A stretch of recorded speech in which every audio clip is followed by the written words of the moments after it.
మనం కావాలి అనుకునే వ్యక్తితో వదులుకోలేనంత బంధాన్ని ఏర్పరచుకున్నప్పుడు, మనకే సొంతం అన్న భావన ఉన్నప్పుడు, సెల్ఫిష్నెస్, పొసెసివ్నెస్ మనలో మొదలైనప్పుడు దాన్ని అటాచ్మెంట్ అంటారు.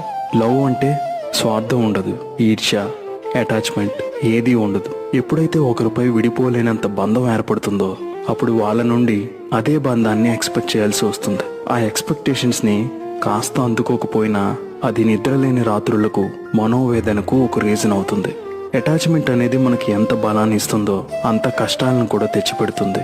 అటాచ్మెంట్ ఉన్నప్పుడు నీకంటే ఎదుటివారిని ఎంతగా ప్రేమిస్తావో, వాళ్ళు కోల్పోయినప్పుడు అంతకంటే ఎక్కువగా బాధపడతావు. భగవద్గీతలో శ్రీకృష్ణుడు ఏం చెప్పాడంటే, మనిషి బలానికి బలహీనతకు కారణం బంధం. బంధం శాశ్వతం కాదని తెలిసి కూడా ఆరాటపడతావు. ఎప్పుడైతే సత్యం తెలుసుకుంటావో తక్షణమే బంధాల నుండి విముక్తుడు అవుతావు. మనం కావాలి అనుకునే వ్యక్తితో వదులుకో